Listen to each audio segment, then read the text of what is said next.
All right. Good to see everyone.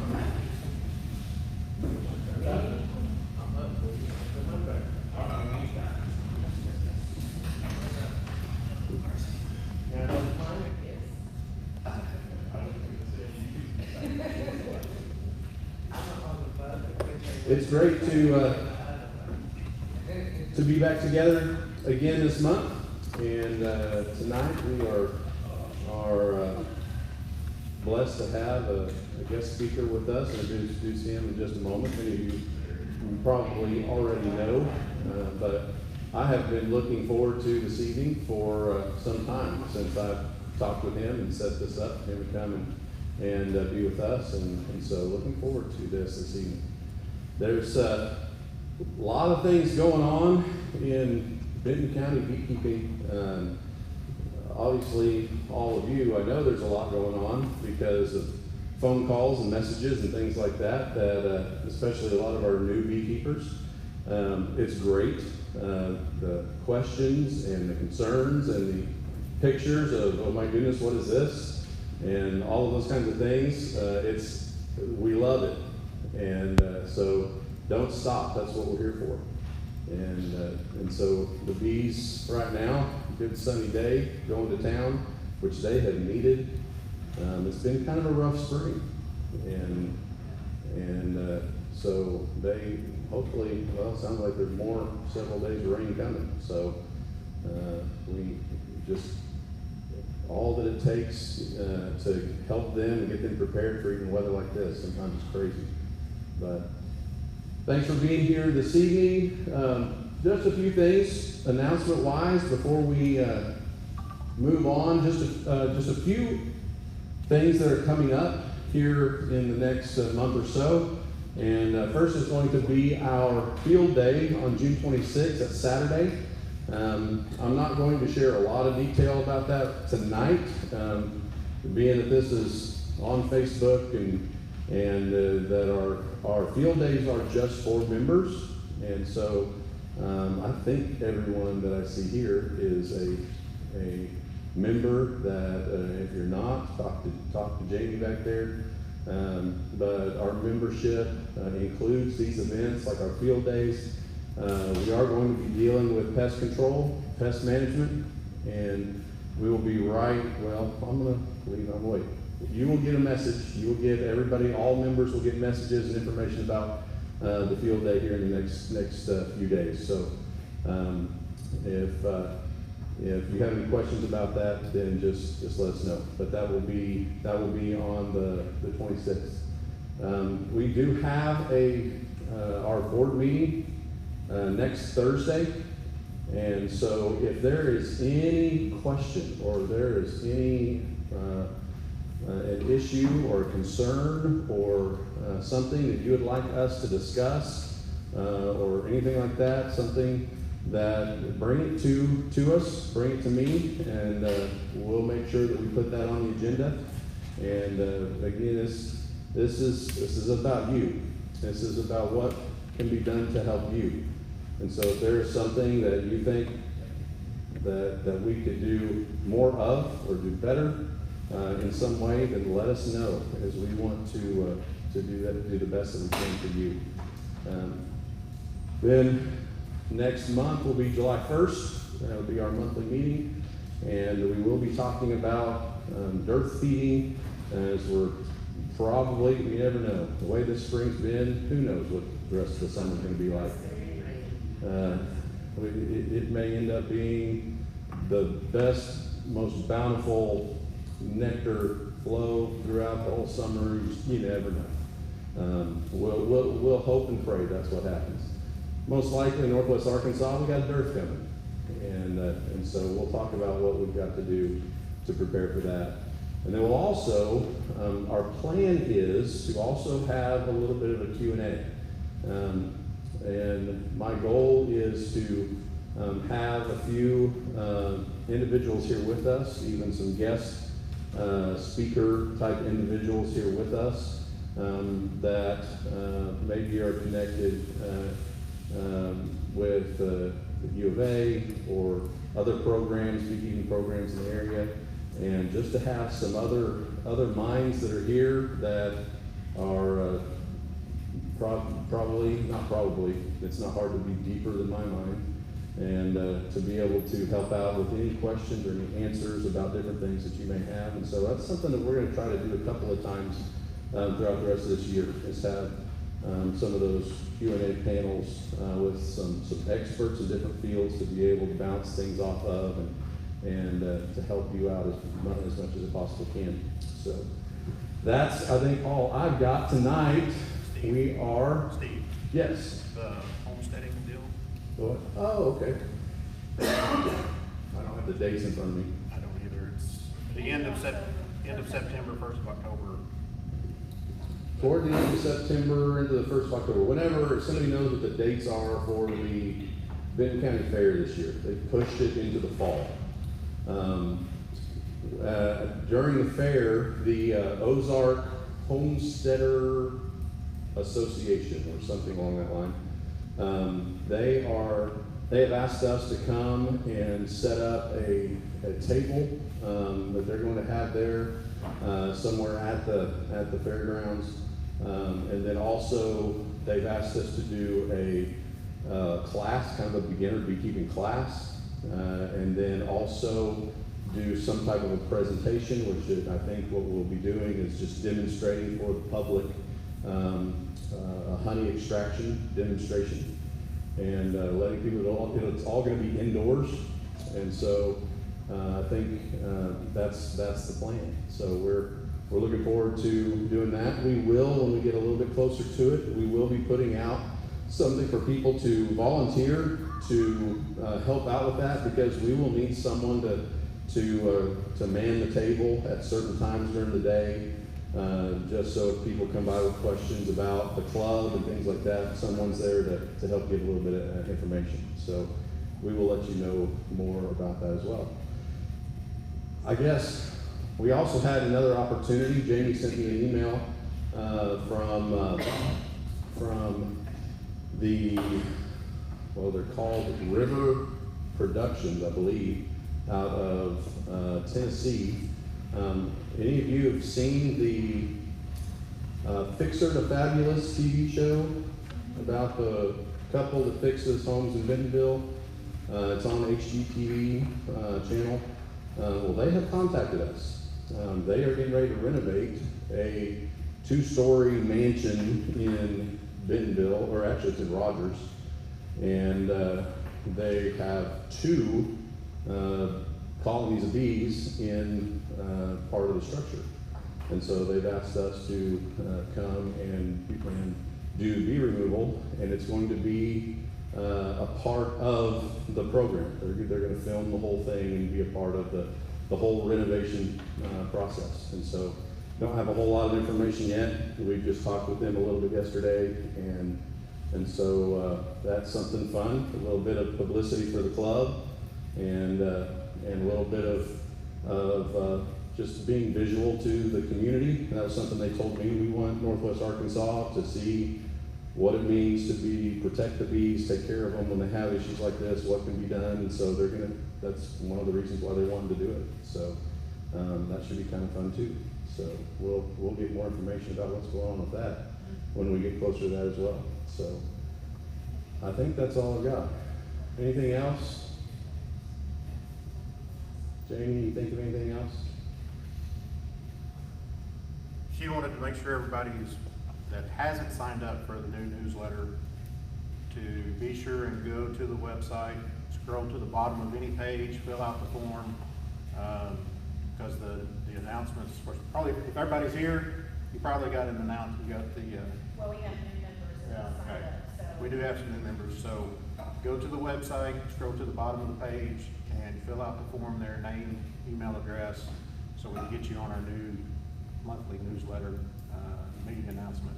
Sean and Jamie have been working really hard at getting all that put together.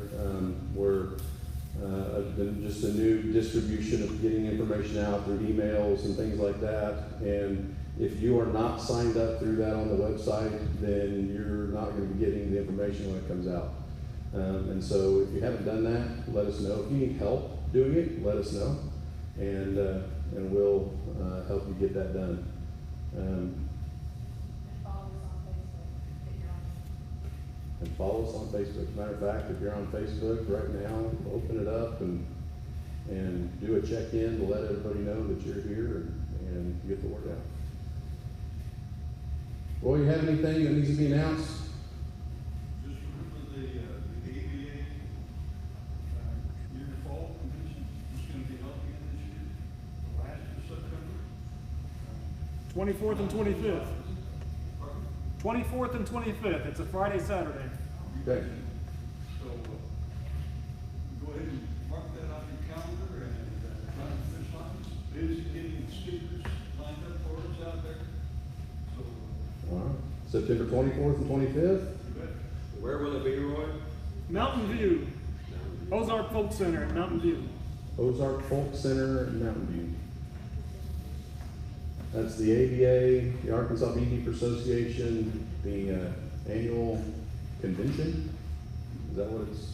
Conference, convention, Conference, meeting. convention, party, whatever you want to call it. That's what it is. So, very good. All right. Well, I want to welcome Jon Zawislak. Did I say it right? I've been practicing it for like 2 months. It's John. How can you miss John? I know.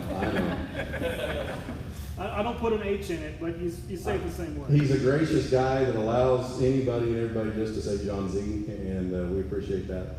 But John has been involved in many different organizations and clubs, has been involved with working with the state in the apiary industry. He's worked with the University of Arkansas.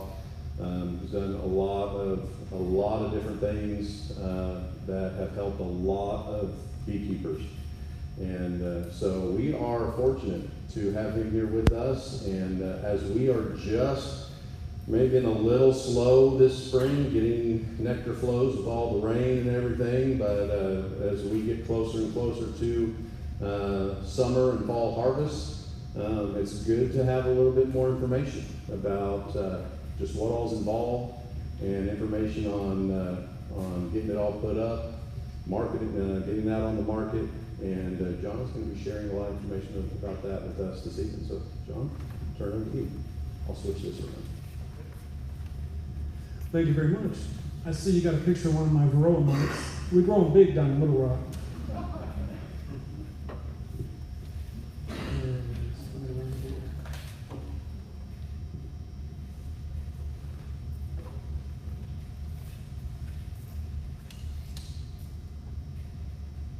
Hey, look at that, it worked. Doesn't usually work on the first try. But, all right. Well, thank you very much for that introduction. For those of you all who don't know me, I'm Jon Zawislak, so you got it pretty close. And I work for the Cooperative Extension Service out of Little Rock, but I get to travel the whole state and preach the blessings of pollinators to everybody that I meet. Get to talk to commercial beekeepers, hobbyist beekeepers, everybody in between.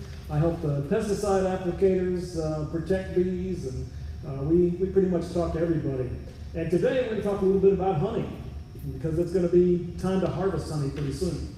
Right now we're still in the midst of the honey flow, which means we're also in the midst of swarm season probably, because the two always go hand in hand, or with bees hand in hand and hand in hand in hand. They got a lot of hands. But pretty soon, I think he mentioned earlier, we're going to get into the nectar dearth, which means that all those pretty flowers are going to disappear. But that means beekeepers move into the next season, which is starting to harvest honey. And so maybe you'll have a little this year, maybe you'll have a lot. You don't quite know what to do with it, so that's what we're going to talk about, is how to bottle up and market that liquid gold. So, you've got some bees. Everybody's got bees, right? Anybody here does not have bees? But you're hoping to. All right. Well, once you get a few bees, you're going to have some honey. You ever try to grow one zucchini? You can't do it, can you? By the middle of the summer, you're abandoning baskets of zucchini in your neighbor's mailbox, right? You've eaten every form of zucchini you can come up with. And people are starting to avoid you in the neighborhood, right?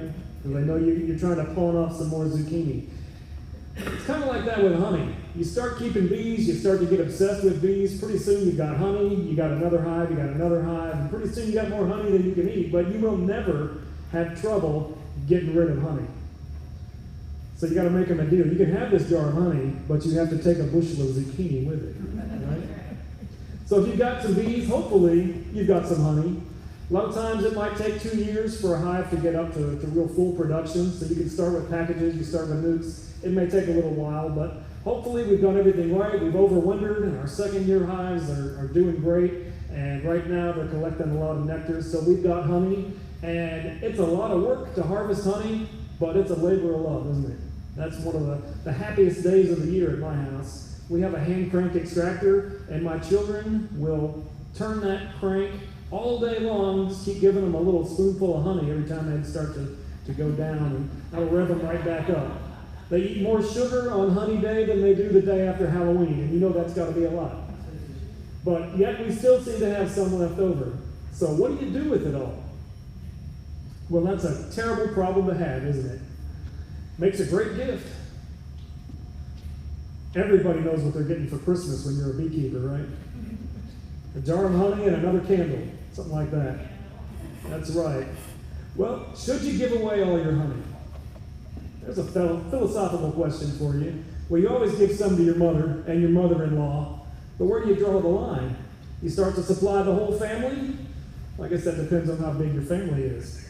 I've got like 32 cousins. Some of them I don't ever see until the honey comes in. What about your neighbors? Well, I make sure that my neighbors on the left and the right get some honey, because they were a little nervous when I moved in all these beehives. But the first time you give them a fresh jar of honey, they forget how terrified they were of bees last year, right? So you got to keep them happy, especially when that swarm lands on their front door. So you can give some to your neighbors, but all the way down the street, I don't know. You want to supply the whole neighborhood? What happens when they run out and they bring that empty jar back to you? They expect you to refill it, because honey's free, right? The bees did all that work. So sometimes it puts you into an awkward position. Do you ask them for money? Make sure when you give them that first jar, you tell them then, if you run out, we've got more for sale. That just puts it in their mind that you know, you've got some more, but it's going to cost them. But think about what that does to the economy. Maybe it doesn't do much. You're just talking about a few jars here and there.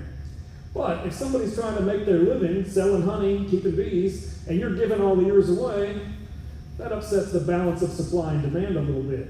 On a larger scale, countries like China dump so much honey onto the U.S. market that it drives the price down, and commercial beekeepers can barely make a living selling honey, so they have to do these big pollination runs. You know, the average price of honey in Arkansas last year, 2019, it was $1.53 a pound.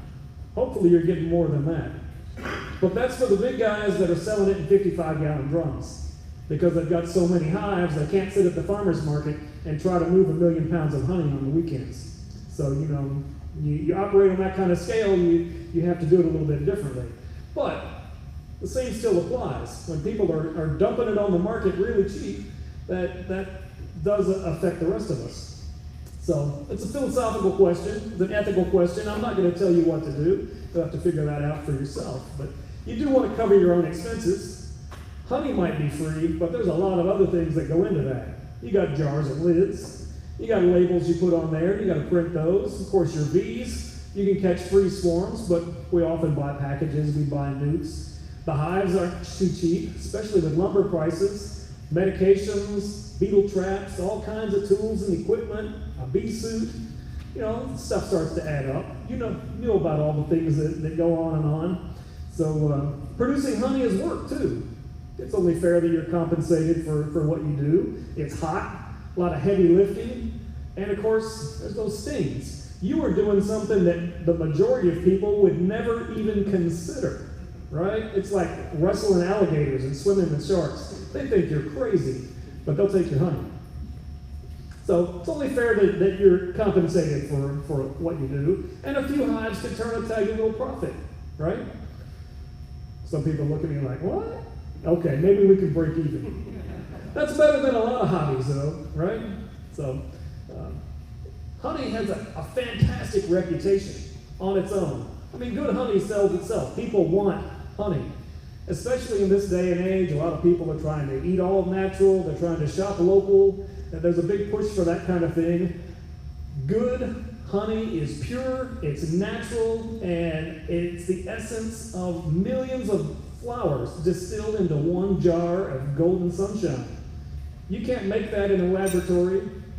You can make some sugar syrup that looks like that and has artificial honey flavor, but it's not the same thing, and people know it when they get it. So good honey really sells itself, but you've got to get it to that point, and it may take you a little while to establish yourself as the person in your neighborhood that everybody wants honey from. And every honey is different. There's no such thing as honey flavor. When you see that on a package, that's probably not real honey. Honey flavor. What does that mean? Because there's a million different flowers, there's a million different flavors of honey. The flavor, the color, the aroma, that blend of flowers that your bees visited is going to be different than the blend of flowers that my bees visited. If you own more than one apiary, more than one bee yard, and you've got bees here, and you've got bees there, if they're any distance apart, you can usually taste the difference between the honey from here and the honey from over there. And you can taste the difference between the early season honey and what they collect later on. If you pay attention to the order of the boxes, when you put more supers on, that lower box, that first one, is going to have a lighter color, a more delicate flavor. Later in the summer, the color gets darker. It usually has a more robust flavor. If you can separate those, you bottle them up separately, you've got completely different products. You're sitting there at the farmer's market, people will say, what's the difference between this and that? You can even package them together. It's a gift pack. So you have little jars of 2 or 3 different colors. People like that. There's no secret recipe for the best honey. Well, there is. I'll tell you. You know what the best honey is? It's mine. No, I'm not kidding. I've tried them all. Mine is the best.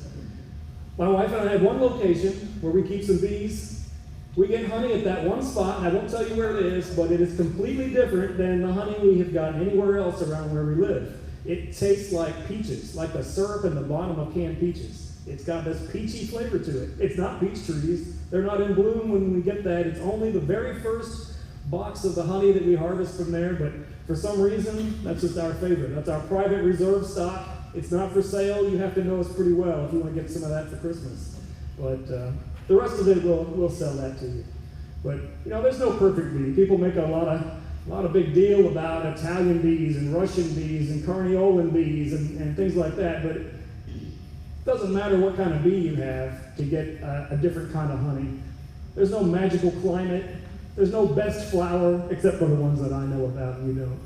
A lot of it is pure chance. It's up in the air, literally. That's where your bees are. They're up in the air. They're fanning out. And this year's honey, quite possibly, will taste different than next year's honey from the exact same hive in the exact same location, because all the beehives in the neighborhood are all in competition with each other. And so this year, my bees may be working this field over here. Next year, there may be a lot of bees in that field, so they may go work on some other flowers. So it does change over time. But one thing we can do with honey is protect it as a product, the way we handle it. Because honey is made by the bees exactly the way it should be consumed, straight out of the comb. There's no real processing involved, but people do process it, they pasteurize it, they heat it, and that does actually change some of the qualities of the honey. Honey is hygroscopic. That means it's very low in moisture, so it absorbs moisture out of the atmosphere. This is Arkansas. We have this stuff called humidity. Maybe you've heard of it.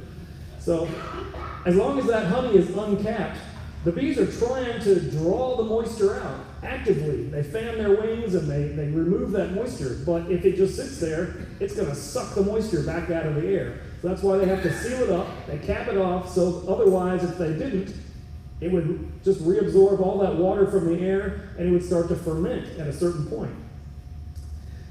And that results in poor honey. It's kind of thin, it's watery. Go to the grocery store sometime. You got a dozen varieties of honey sitting on the shelf. They're all at the same temperature, so they should all be about the same. But if you turn a jar over and that bubble goes to the other end, one of them will move really fast, another one will move slow. If you don't know which honey to buy, get the thickest stuff, the slowest moving bubble. It's got the least amount of water in it. If you don't know anything else about it, that's how you would judge that honey.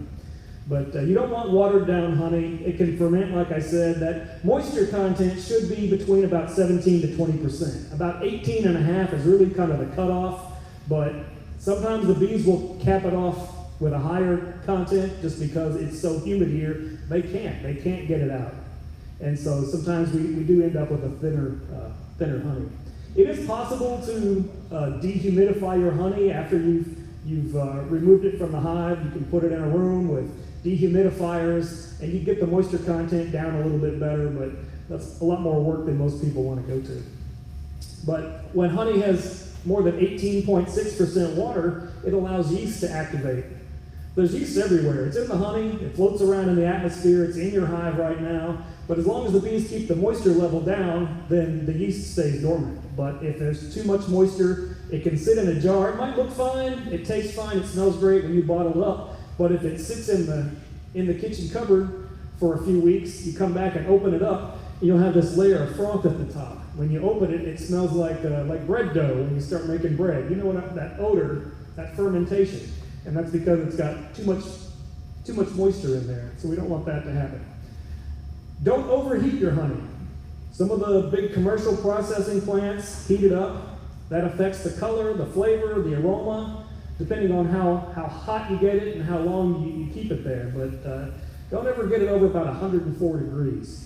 Some of the aromatic qualities, those odors that you get when you open a jar of honey and it smells like honey, those little molecules floating out of there, they'll start to boil off at low temperatures. So if you heat it up, you're going to lose some of that. And it also starts to denature the enzymes that are in that honey. They break down, and that's part of what makes it raw honey. It aids in digestion and affects some of the other qualities. And if you heat it up, I don't think you can still call it raw honey. Now, this is very debatable. There is no legal definition of raw honey. Some people say you can heat it up to 120. Some people say 150. I'm not buying that. I think raw honey is straight out of the comb. You shouldn't heat it up really much at all, but there's no legal decision on that. At 150, though, you start to actually damage the food value. You will caramelize the sugar, and you are gonna actually change the nature of some of the molecules that are in it. So it's definitely gonna change after that. You do want to filter out impurities. You know, when you harvest your honey, you uncap. There's little bits of beeswax floating around in it, and chunks of pollen sometimes. The bees have stored in the honey supers, they come out. Sometimes there's a bee, right? Sometimes there's part of a bee. You know, wing here and a leg there.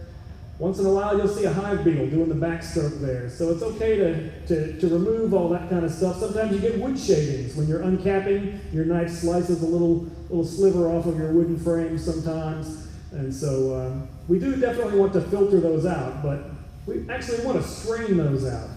That word filter kind of has a bad reputation when it comes to honey. So really, we're running it through a strainer. And you can get metal ones, you can get nylon ones. They're both really good. Usually they stack up. Oftentimes they're just the right size to fit on a 5-gallon bucket, but there'll be 2 or 3 different sizes. The top one strains out it's coarse, it strains out the big chunks, then it flows through and you get kind of smaller chunks. And the last one is really fine, and it can really get out anything that's bigger than a pollen grain. So that gets it pretty clean. But if you got a lot of honey to go through, and you're inside, you're doing this in the kitchen, it's air conditioned, honey starts to move kind of slow. Sometimes it takes a long time to go through those really fine filters. In the old days, they used to use cheesecloth. Don't do that. Cheesecloth is actually made from a whole bunch of fibers all woven together. When you pour honey through it, it takes out the big chunks of beeswax and the occasional swimming bee, but it actually deposits little tiny microscopic fibers of linen or cotton into your honey. And any debris that goes into your honey is going to speed up the rate at which it crystallizes. Crystallization happens anytime you have a seed crystal, something that the sugar molecules can kind of attach themselves to. And really anything bigger than a glucose molecule, those sugars will start to come out of solution and grab onto that, and then they grab onto each other, and they'll start to grow, and that's when we have that crystallized honey. Doesn't mean it's bad, we can remelt it, but we don't want it to happen any faster. That's why the big producers heat it up and they pump it through very fine filters. They remove every single grain of pollen and everything else because it gives it a much longer, more stable shelf life. Because a grocery store will look at a jar of honey that's crystallizing, and they'll just throw it in the trash, and then they'll bill the supplier for it. So that was no good. And so they don't want that to go bad, or it's not going bad, but they don't want it to give the appearance of going bad, and so that's why the big packers will heat it up and melt all the crystals and filter out everything. Now, people can purchase honey just about anywhere. There's honey for sale all over the place. So what makes your honey stand out? This is where we get into marketing. Once it's in the jar, what do we need to do? And in marketing, presentation is everything. Anybody here in marketing? Well, I'll give you the secret. It's presentation. Here's 2 slices of cake. Which one's better? It's the same recipe. I used to work in a little restaurant down the road here in Johnson. Y'all remember James at the Mill? I was one of their dessert chefs. Before I got into bees, I was a 5-star pastry chef. My job was to make a piece of cake look fancy, and I did a much better job than that. You could get a piece of cake for $4 or $5, or you can get a $10 piece of cake. It's the same cake. My job was to make it look like, give the illusion that it's worth $10. I did that for a long time. You can do the same thing with honey. That could be the same honey from the same flowers. It could come out of the same 50-gallon drum. But when you dress it up like this, you're going to spend a little bit more on packaging, but you're giving people the impression that that's worth it. Look at that jar. What could you get for that?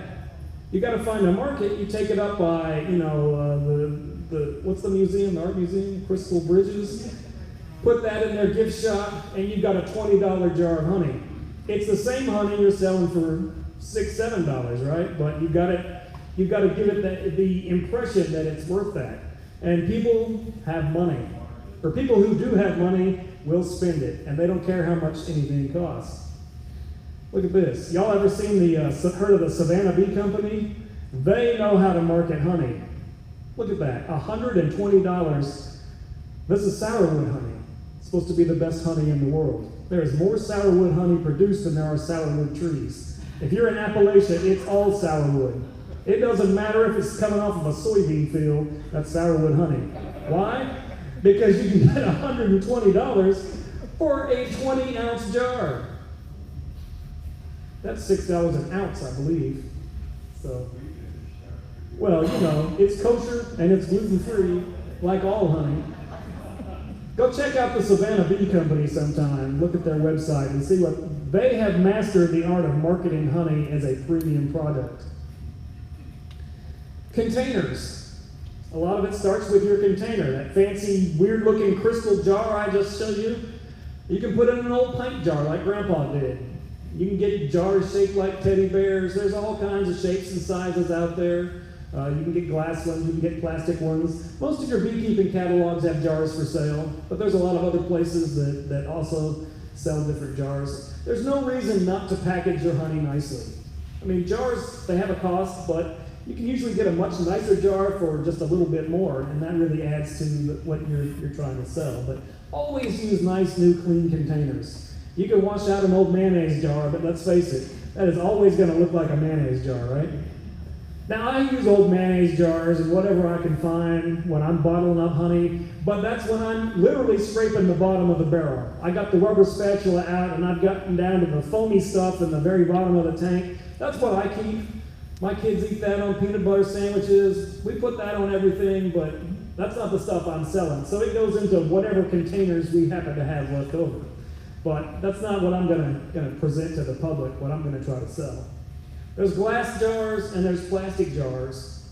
And depending on who you are, you might not touch the other. There's some people that are purists. They will only have a glass jar. But in my house, glass gets broken. I have 8 children. We have a tile floor in the kitchen. So glass jars don't always last very long. But glass is very classy. And it shows off the purity of the honey. A lot of honey jars, this is called a queen line jar, they're flat. And the reason is so that the light goes through it and it makes the honey look lighter. This might be the same honey in a half-pint jar, but it's thicker, so it looks darker. This one is just a little bit fancier. It might be half the amount of honey in there, but you might be able to get the same price for it because it looks fancier. These are called muff jars or apothecary jars. And, there's not a whole lot of places that sell those, but people love them. Though, if you're trying to sell honey to some place like a boutique that's going to be, selling it in a gift shop or something like that, these jars sell, but I hate them for two reasons. You can't get a spoon down in there, or you can get a little spoon, but not a big one. And if you pour the honey out, and then you put the cork back in, the cork gets stuck, because you got honey all over the inside. So I prefer a jar that's threaded on the outside. But if you're buying that as a gift for somebody else, you don't have to worry about that, right? That's their problem.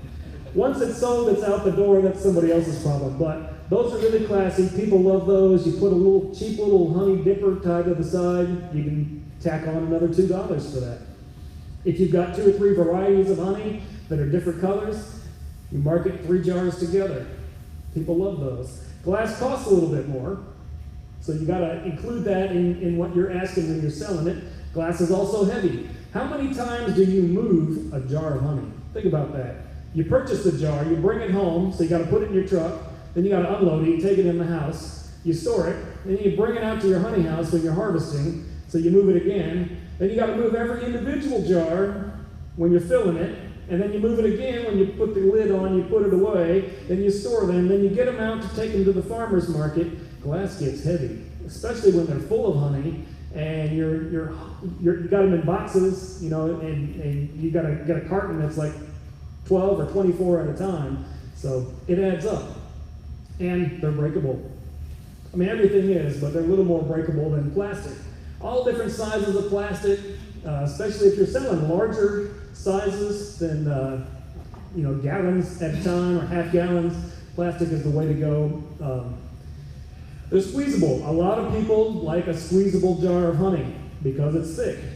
They don't like to turn it over and wait a whole 24 seconds for the honey to get to the other end. So now we have inverted jars. They're squeeze bottles, but they're open on the bottom. And so when you flip the lid open, they're ready to squeeze. The honey's already there because this is America. We want it now, right? So squeeze bottles are always good. And they're inexpensive compared to glass, a lot of them. They're lighter weight and more or less relatively less breakable. But you can offer a variety because you can sit at the farmer's market all day. I don't know if anybody does that, but there's a lot of psychology in trying to sell to the public like that, face to face. Some people would never eat out of plastic. They want a glass jar. They might even bring their own jar and ask you to fill it. You ever meet any of those people? But some people don't care. If you've got to carry around a bag or a box full of your tomatoes and produce and things like that all morning, you might not want something that's extra heavy. So, different sizes. Some people might not want 2 quarts of honey, but you've got a little 12-ounce bear. They think, oh, I'll try that. And if they like it, they'll come back, and maybe they'll get the bigger size next time. So a variety of sizes, a variety of styles for different people. There's also all kinds of lids out there. There's metal ones, plastic ones, the flip tops, the spouts, the inverted jars on the bottom. There's tamper-proof seals that you can get these are already inside the lid sometimes, so when you screw it on, it sticks on there. And you can get these shrink wrap things. You can get these little stickers that go over the top. They have cute little phrases on them, like, do you know your beekeeper? How do you know it's real honey if you don't know your beekeeper? Things like that. So that's all things to consider. Now, bottling, putting the honey in the jar. The first step to getting the honey in the jar is to not do anything at all for a couple of days. You want to use a settling tank. This is a bucket, just a 5-gallon one here, but you can get them bigger to go to 200 or 300 pounds. But they've got the spigot at the bottom, the honey gate at the bottom, because when you extract honey, you're whipping a lot of air into that honey. And you put it right in the jar, it's full of bubbles. And all those bubbles and froth, it all goes up to the top. And they don't all disappear. And sometimes you'll get this layer of scum at the top that doesn't look very appealing. But if you leave your honey in that jar, even though you filtered it, you strained it, there's a lot of little tiny particles that can still fit through those sometimes. And after about 48, 72 hours, anything that's not honey is at the top of that tank. And when you bottle it off the bottom, everything else is lighter than honey. So when you bottle it off the bottom, you get a much cleaner, better looking product. And then as you're bottling up, that top layer winds up at the bottom. As soon as you start pulling a few bubbles through there, that's time to stop. That's all you're bottling today. You can get about 30, 35 pounds of honey usually in one of these bigger tanks. But you stop, you can refill it if that's your only settling tank. And then you wait a couple days, you fill up another batch of jars. But that way you get a really clean, nice jar there. And just use common sense. Clean everything up. If you're doing this in the house or in the garage or wherever it is that you're making your giant mess, everything gets sticky, right? Put the pets outside. Make sure that you've got water on hand to clean up spills, wash your hands, and things like that. Those containers you bought, they're brand new. They got to be clean, right? No, not necessarily. Glass jars sit inside of boxes in warehouses, and there's all kinds of things that crawl around in there. Cardboard cartons have all kinds of dust and things inside of them, so it's important that your containers are clean inside and outside. No sticky fingerprints on the outside. Make sure that the edges, the threads are clean before you put the lids on and things like that. And fill your jars to a uniform height. I'm surprised sometimes when I see people selling honey and might be a half-inch difference between different jars. That looks very unprofessional. Most jars that are sold for honey or any other food product, there's a fill line at the top. So if that says it's a 1 pound jar, you fill it up to that line, that's supposed to be 1 pound. Usually that line is just right under where the threads go on, so that if you fill it up to there, then you can put the threads on. There may not be any airspace. So I usually fill it right above the fill line. I'll give my customers a little bit more, and that way it looks completely full. But you don't want to underfill any jars. You don't want to give the impression, even though it might be a full pound, the next one is a pound with an extra half an ounce. So it gives the impression that you might be cheating some people. If you want to sell honey, there's all kinds of regulations if you want to put it into a grocery store, any kind of retail outlet. Beekeepers and everybody else have to follow all the same regulations for commercial food processing and restaurant establishments. As long as you're selling directly to the public, we get a pass on that. But if you're selling it in the grocery store, that's something that you want to do. There's a whole rigmarole you have to go through with the Department of Health. There's a permit application, they have to see your plan, they have to inspect your facilities, and there's a whole litany of things that you have to have in your bottling facility. Every surface has to be washable, you have to have paper towels and hot water and all kinds of stuff. So you can get all that information from the health department. You may need product liability insurance. I talked to a grocery store back home one time and they said, oh, we'd love to carry your product. You'll need $1 million worth of product liability insurance. And that was to protect them and to protect myself. If a customer opens a jar of my honey and for whatever reason, maybe they've had it for 6 months and they've dropped it 3 times, and there's a tiny little sliver of glass that came off the edge of that jar and fell down in the honey, they can sue me, they can sue the store they bought it from, because this is America and you can sue anybody. Doesn't mean you'll win, but you can try, and people do.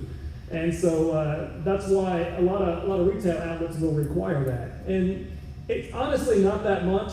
You may be able to get that attached through your current insurance, homeowner's insurance, things like that, but you might want to look into that if you're going to be selling a lot of honey. Hobbyist beekeepers, though, we get a little bit of an exemption on some of this stuff.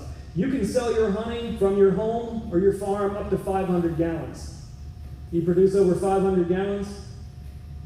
Probably not yet, but that's quite a bit.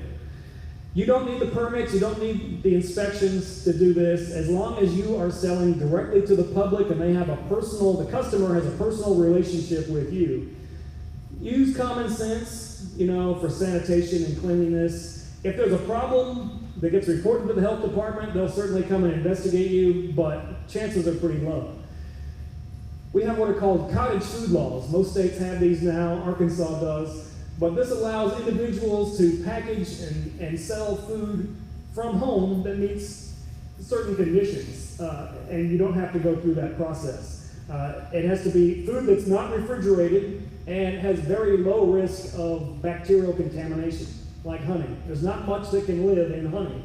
things that have a lot of sugar in them, like jellies and jams, and some baked goods also fall under that.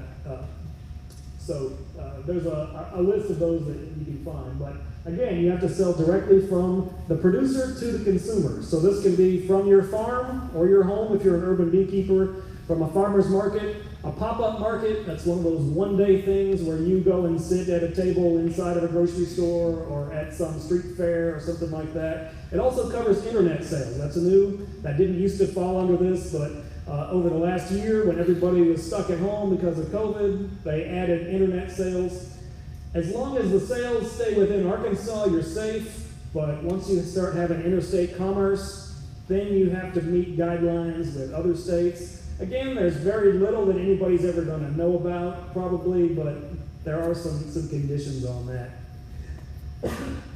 But if you want to put anything into a retail shop where someone else sells it for you, and you're not taking the money directly from the customer and handing them that jar of honey, then you do have to have those health department requirements.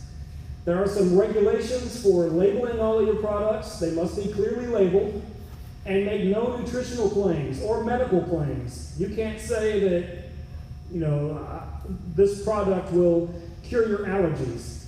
If you're selling honey, somebody's probably asked you, will this help my allergies? I heard eating this local honey will help my allergies. If you're not a medical doctor, do not say that will do that.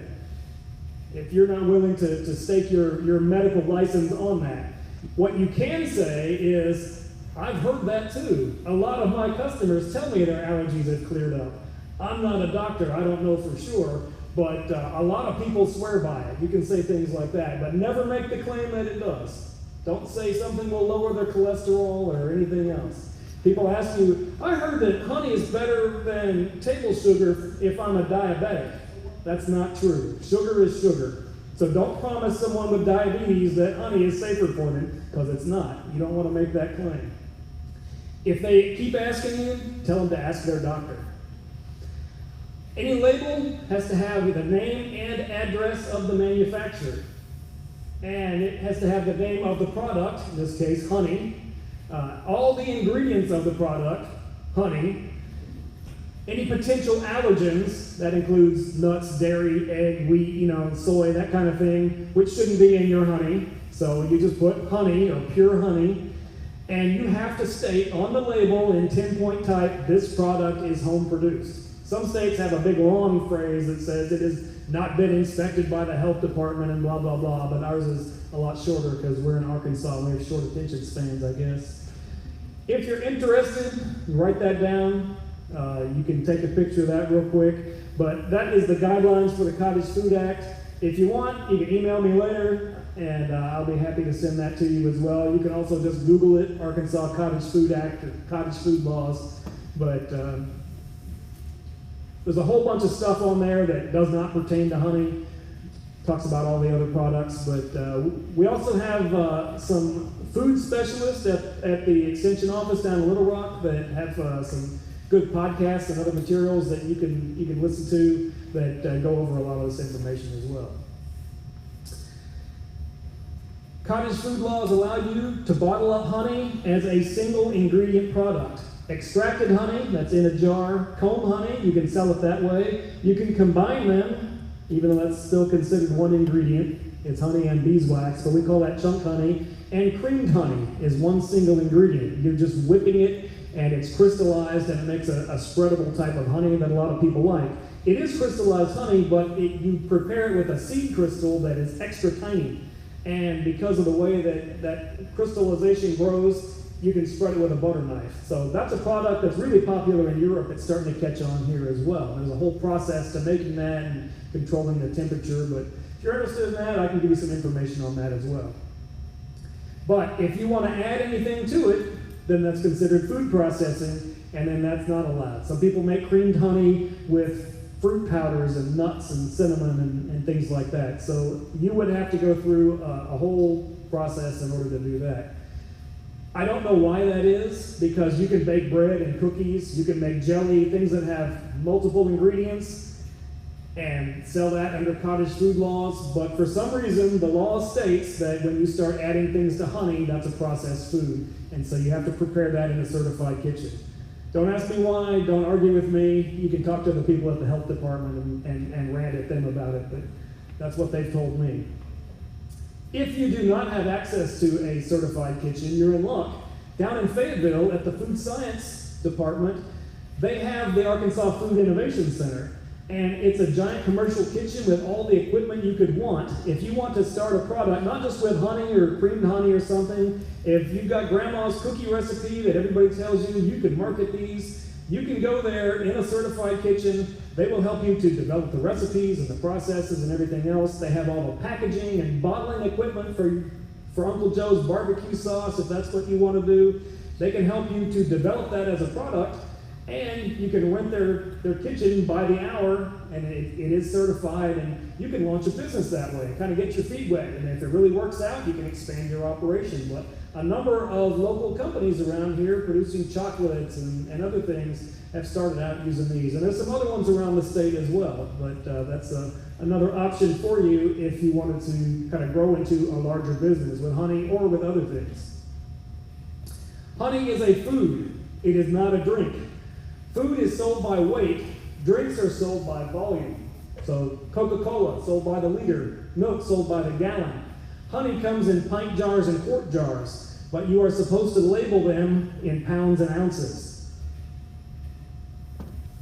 So if you back up here. So this is a great website here, convert2.com. If you've got an oddball container and you don't know how much honey goes into it, you don't have a scale to weigh that, you can fill it with water and then just measure the water out in a measuring cup and figure out how many fluid ounces it is. But this will tell you, based on the volume, how much that honey should weigh. And it's a good way to convert that. But that little website, and they do a lot of other things too. If you're mixing up other recipes, how much butter or sugar or whatever is in a particular volume by weight.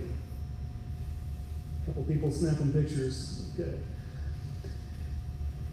Labeling laws. This isn't just cottage food laws, this is labeling laws in general. If you're selling honey at all, even to your next door neighbor, if you're taking money for it, it must be labeled. The common name, honey, must be prominent. And this is federal law here. You can add a primary floral source if you know, or you can just say wildflower honey, you can say blackberry honey, peach honey, if you think you know what it is. But for the most part, we don't. That's just anybody's best guess. We kind of figured, well, the blackberries were in bloom when that honey was going in the hive, so that's probably blackberry honey. But if you take all your bees and you put them in an apple grove, yeah, it could be apple blossom honey because that's just about all that was in bloom around your bees at that time. But for most of us, honey or wildflower honey is just good enough. It's got to have a net weight, excluding packaging. That's supposed to be on the lower 1/3 of the label. That's just one of their laws. And it has to be in pounds and ounces and in metric. So 1 pound of honey is 454 grams, by the way, and you can look that up and find the official government conversion factor if you need to. And it also needs your contact information. Even though you're handing it to your next door neighbor, it's supposed to be the name, address, and zip code. And that's either the producer, you as the beekeeper, or a packer. You can buy a 55-gallon drum from someone else, and you can put it in smaller bottles. That means you're a packer. And then you have to put your address and everything on the package. It's optional for your phone number, your email, your website. That doesn't have to be on there, but the other information should. And it has to be nothing smaller than a 1/16 of an inch tall. So that's federal labeling laws for any food product.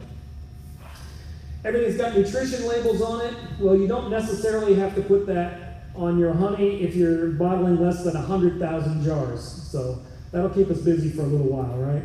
But you can get all the information you would need for a nutrition label from the National Honey Board, honey.com. You can even order pre-printed labels from them if you want to.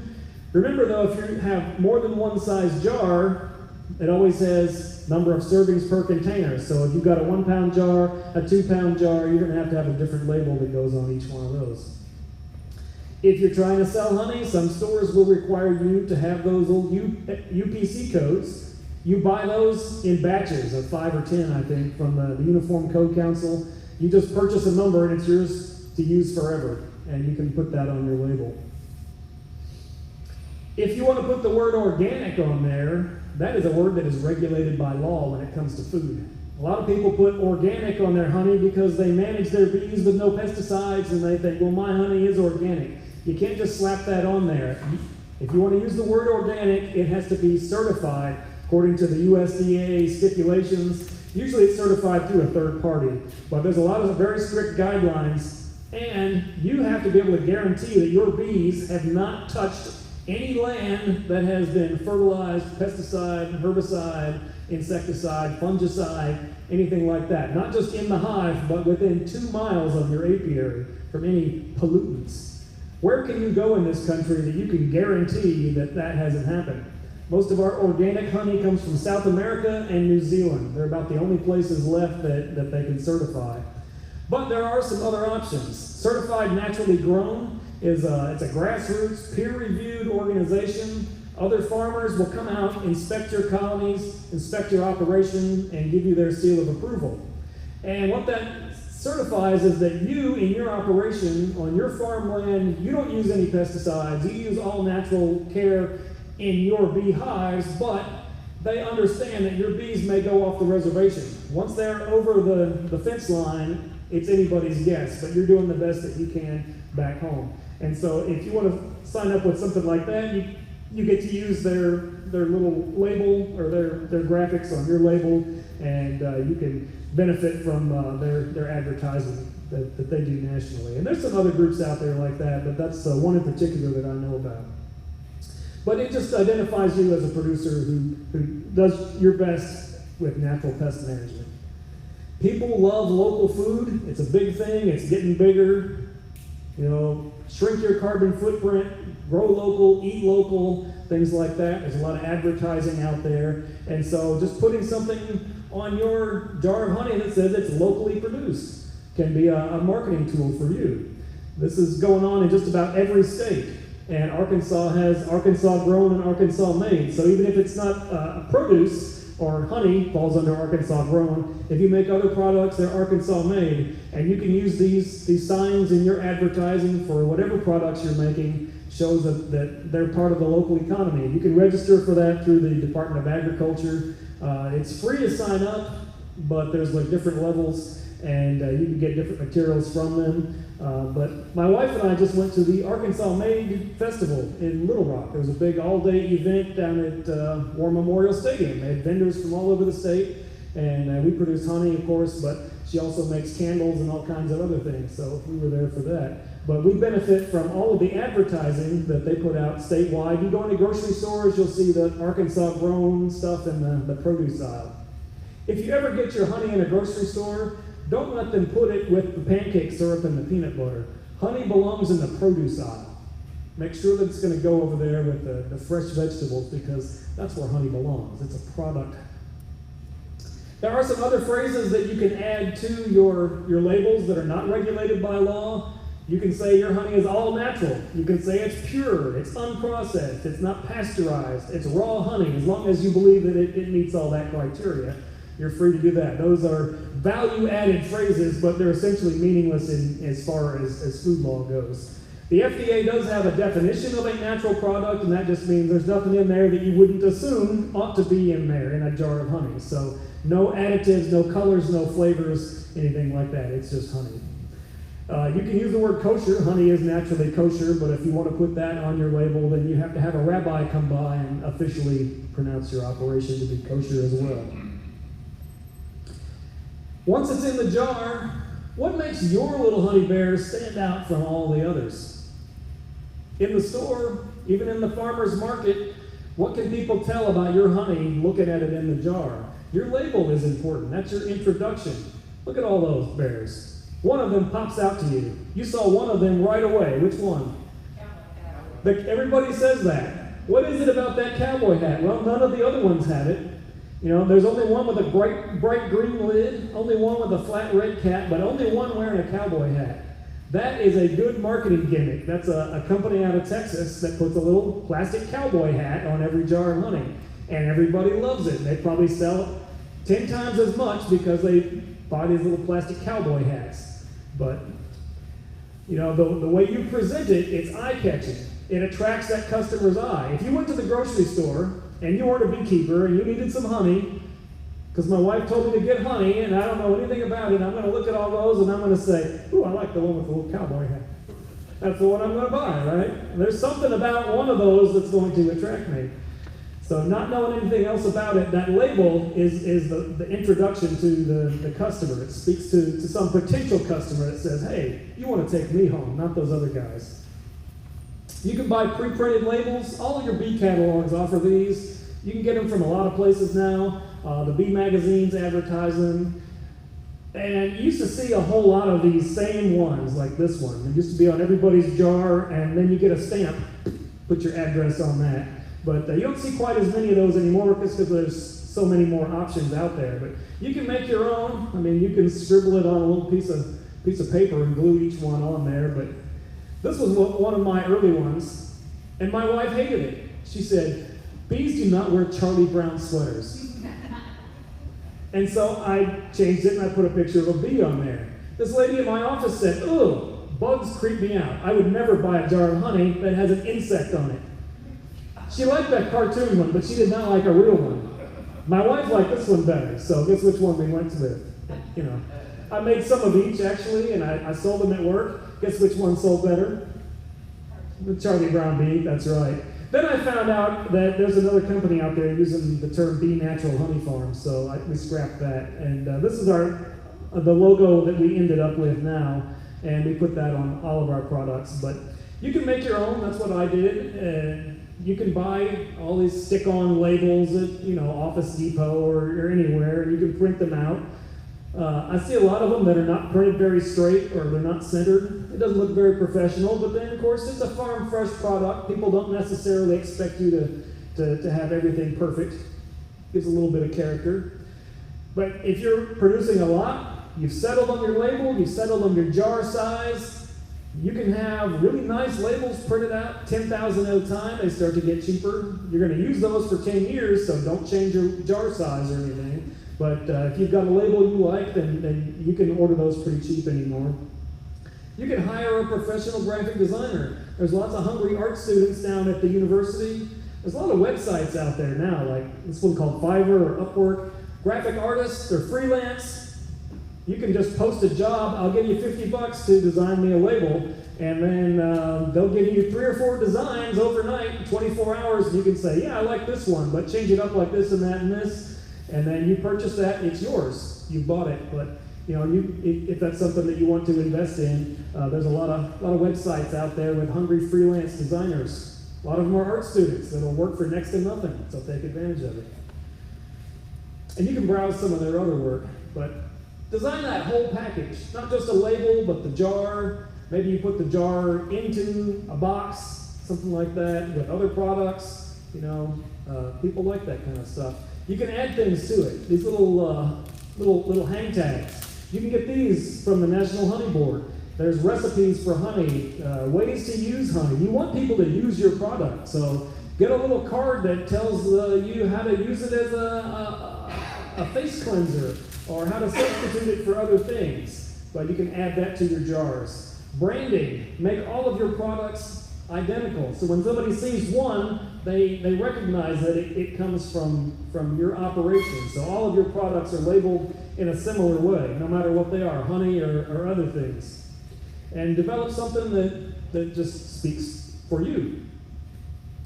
Now, pricing. What's the going rate for honey around here? What are you guys getting for honey? By the pound, say a 1 pound jar. Nobody wants to say. 10? Okay, that's pretty good. Yeah. Do you want to undercut everybody else? Everybody just said 10. I'm going to mark mine down to 8. I've just sold all my honey. But maybe I'm selling a premium, but mine is 12. Why is yours so much? Well, if you tasted it, you would know.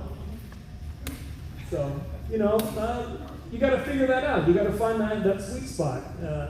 Down in my area, the Central Arkansas beekeepers, they get together, a whole bunch of them all at once, and they'll go to different events, and they'll set up a big shelf with everybody's honey on it. It's all the same size, like 1 pound jars, half pound jars, but the same size will be all the same price, and so people come up and they look at it. How are they going to choose one? It's by the label, by the packaging. They're going to look at one and it's going to catch their eye and they're going to say, I don't know anything about any of these. It's all fresh honey, locally produced. I'm going to get the one with a little cowboy hat on it, or one with, something on it that they like. It's got a yellow label. It'll match the curtains in my kitchen, something like that. You can sell things face to face. You can go to the farmer's market. If you're a people person, this is the way to do it. Home and garden shows, crafts fairs, street festivals, anywhere that they pop up and you can sell stuff and there's other people selling stuff, people love honey. Even yard sales. Having a garage sale, put some honey out there. Make sure that they know it's not slightly used. If your next door neighbor's having a yard sale, put a display there by the cash register box. Little impulse purchase after they bought somebody's broken lamp and an old bowling ball and they're checking out and they're like, hey, I'll get some of that too. You can sell it from home. If you don't mind strangers knocking on your door at all hours, you pop that sign up in the yard. There's no shipping costs to do that. You get to meet local customers. They find out who you are. You get to talk to them. Maybe they'll come back, but you get to develop that direct relationship with your customers. And that encourages repeat sales. But there's a time commitment to sitting at the farmer's market every Saturday. You've got to spend every Saturday there, sitting in a chair. And oftentimes you wind up seeing the same people answering the same kind of questions again and again. It may require travel, so you got to pack everything up. You got to drive there. You got to set up your tables and all your signs and everything. And there's fees to participate in events like that, but it could be worth it.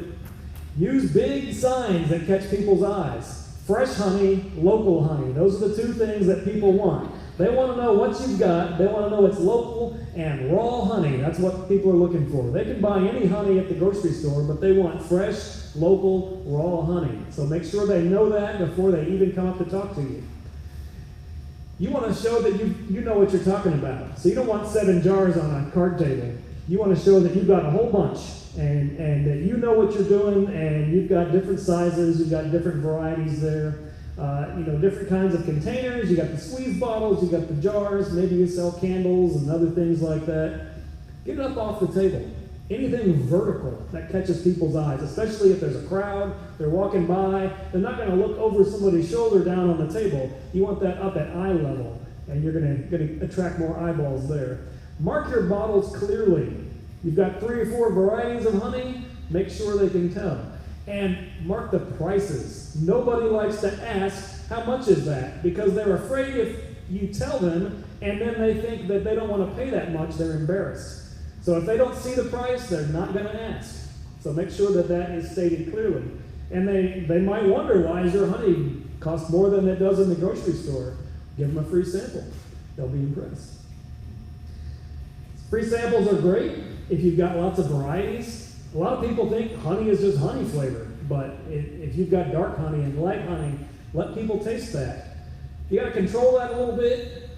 You don't want people sticking fingers in there. You laugh, but out of 100 people, there's going to be somebody who did that, and you don't know where that finger's been. That's right. So make sure that you've got, little spoons and things that they can use. But if you've got comb honey, a lot of people have never sampled comb honey. They wouldn't even know what to do. Oh, you just eat it, you just chew on it like gum until there's no more flavor, and you spit it out. But keep it tidy, because there will be sticky fingerprints on everything. People are going to spill things. People are going to drop it. People just throw plastic spoons down anywhere. You can have a trash can with a big sign on it that says, place trash here. They just toss it over their shoulder and walk away. But people, what can you do? So disposable spoons and things like that, no sticky containers. Make sure you've got a wet towel to clean it all up with. But if you can engage people and let them try a couple of different things, they're going to be amazed, and they're going to want 2 or 3. Any jars that are starting to crystallize, remove those, or use one to educate. Say, look, this is crystallized honey. All you have to do is put this in warm water. It'll melt all those crystals. This has not gone bad. This shows you that it's real honey. This is honest to goodness raw honey, and that's why it's starting to crystallize at the bottom. You can scoop out a spoonful of that, and you can put it in your tea. So just explain to them why your real honey will actually crystallize a little bit faster. Visit with them. But you got to be a people person to want to do that. My wife does not like that. She's not. I can just BS with you all day long. I'll talk about bees, I'll talk about honey, that's what I do. I'll talk to you all day. You'll get tired and walk away before I'm tired of talking about bees. But she's not the same way, so that's why when it comes to selling things, I have to be there. But if you like to talk about bees, you like to talk about honey, then that might be what you need. Supplemental displays are great. Bring an observation hive. So you got that homesteading fair you were talking about earlier. Bring a hive like that. Children will drag their parents over there and want to see every single bee. Have a bowl of candy or something. If you can find the queen bee, I'll give you a treat, as long as it's okay with mom and dad. And they'll look around forever. And they finally realize it's the one with the yellow dot. But you can put a drone on a string. You ever done that? Tie the other end to something heavy so they can't fly away and they buzz around. Of course, some lady's going to come along and whack it with her purse if you're not watching. But you can explain to people that the male bees can't sting, and you know it's a way to engage them, but kids love that. Kids love a bee on a string. So observation hives are good. Photos of your apiary. A picture of me with my wife and 8 children in bee suits going through the beehives. People can't get enough of that. Information on bees. You know, it doesn't have to be anything complicated. You can go to the Arkansas Beekeepers Association website. It's got a little thing you can print out. It's got some great bee trivia about honey and bees. So free handouts, your business card. People might not want to buy a jar of honey today, but you know, give them something. You've got a website or a Facebook page. They can look you up again later on. You know, things that I mentioned this earlier, benefits of honey recipes, substituting honey, other uses for honey. So any way to get people to use more honey, that's what you want. And you can get a lot of this stuff pre-printed, pretty cheap. Sometimes you can pick it up for free from places like the Honey Board, their job is to promote honey.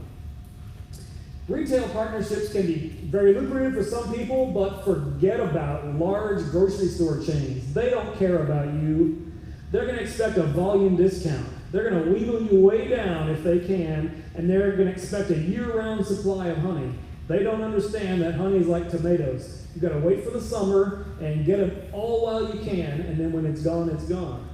They may charge you a shelving fee in order to put it in a prominent location. So think about local things, your corner deli, little grocery stores, restaurants, independent markets, health food stores are great. A barber shop, a little hardware store. My next door neighbor sold guitars. He convinced all of his customers that local honey is good for your vocal cords. So all the musicians that came in there bought all of the honey. Gift shops, anywhere that's touristy. Do you know somebody that owns a bed and breakfast, an Airbnb? A little 2-ounce jar of honey that they give away is something that people love. Any kind of a farm produce stand, a you pick 'em operation, yeah, there's the beehive. Go scoop out what you want. That doesn't work, but you know, you can sell it along with somebody else's strawberries and blueberries and things like that. So anywhere that people gather and spending money. You have a question? Yeah, just to be clear though, that makes you a retail seller. Yes, you are correct. That makes me a retailer, but I sold it to my neighbor, and I don't know what he did with it afterwards. Gotcha. When you do something like this, of course, there's not so much time spent selling, not so much time traveling. You have a reliable shelf presence. It's always there, people coming in and out of a little shop. But this is, if you don't want to deal with the public yourself, then you can consider that. A portion of the revenue goes to the retailer, so you're not making as much money on every pound of honey. And there's additional record keeping, so you know who's got how much where, and sometimes you get the money up front, sometimes you collect it later, so you know, you have to think about all that kind of stuff. If you've got a whole lot of honey, like massive amounts, then you might consider wholesale. There's less profit in that, of course, per pound, but there's a lot less work involved. Local bakeries, restaurants, hotels, things like that. Restaurants love to advertise that they're getting local produce. And so if they can put on the menu that it's made with honey from Bob's Honey Farm right here in town, they like that. This lady, I cannot remember her name off the top of my head, but I met her a few years ago. She lives in Chicago, and she convinced all of these hotels in downtown Chicago and fancy restaurants to buy into what she called a community-sponsored apiary. So she said, you sponsor a beehive and I will deliver 100 pounds of honey to you. And she had these pictures, so every restaurant or hotel had their sign on the front of a beehive. And then it was a lot of money for 100 pounds of honey. And it didn't necessarily come out of that hive, and she had a lot of hives, but it was a marketing tool. And that restaurant got 100 pounds of honey, and she got a whole lot of money for that, and it was guaranteed customers, and she didn't have to bottle each one. She just put them in big jugs, 5-gallon buckets, and brought it down there. But that was the way she did it, and it worked out really well for her. You ever see these roadside stands? That's about the last vestige of the honor system in this country. Anybody have a stand like that? No? I know a few people that do. They do get theft. People steal from them, but most people are pretty honest. Most of the people who do this will tell you that they don't lose very much. They lose a jar here and there, but that other person lost their soul, so what are you going to do? They were probably already gone anyway.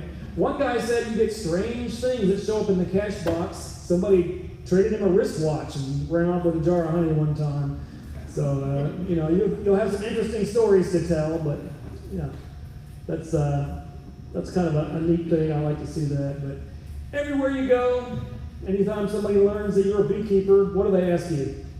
2 questions I always get. Do you get stung? Do you ever get that question? Do you sell your honey?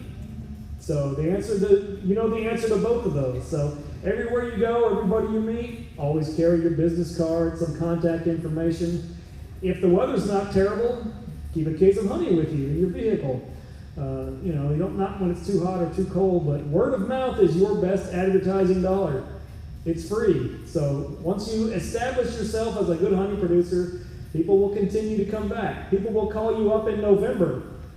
Got any more of that fresh honey? No, I'm all sold out. Got to wait until next July. They can't believe that. July? I want it now. Tell them to buy more next time. But you want to build a good client base. People will want to know sometimes, why is your honey so expensive? Why are you getting $10 a pound for that? I can get some at Walmart for $4. Well, that's not your client that you're looking for. They're looking at the price, but they're not going to appreciate the quality of the product that you're producing there. So you just have to position yourself as a premium product. There's tax laws.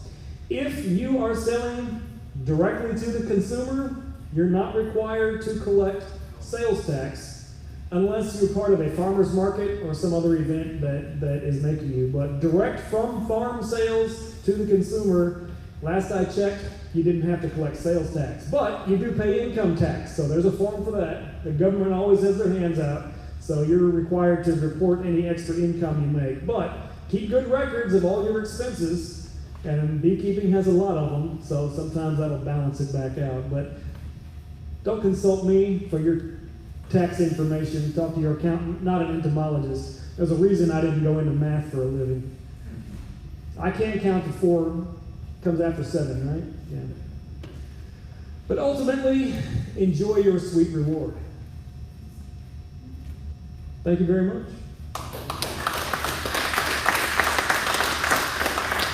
And I did want to put in a plug for the State Beekeepers Association coming up this fall again. So there you go. You can snap another picture of that. Visit their website for more information pretty soon. And our speakers this year, we're having Jeff Harris from Mississippi. He's the one who bred the Russian bees originally with Dr. Danka, and he also is the one who's been breeding out those VSH genes. So he's going to be talking about that, I think, and we'll have some other folks there still lining up. So, any questions about honey, marketing, bees in general? My favorite color? What do you got? Lay it on me. On the 2-ounce sample containers that you were talking about earlier, like you would market to a bed and breakfast, how do we label those? Very, very tiny.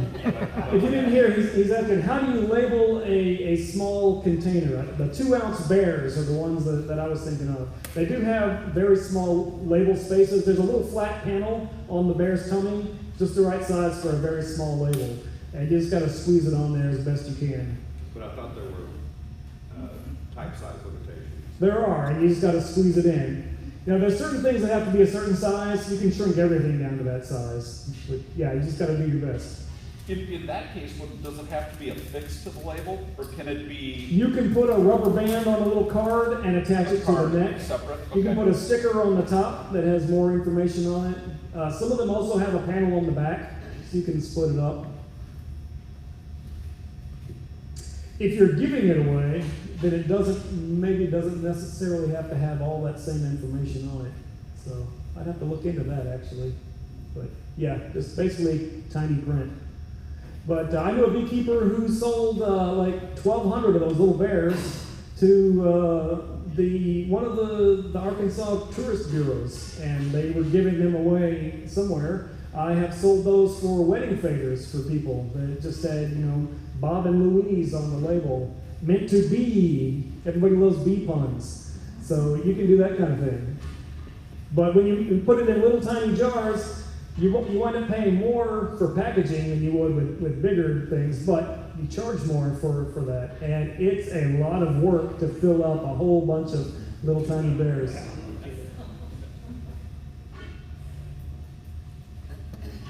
All right, thank you very much. Thank you very much, John. We really appreciate it. We had some questions last week pertaining to honey issues, and so we basically said wait until next month. And I think you answered them all. And so, very well done. Let's give John again another round of applause.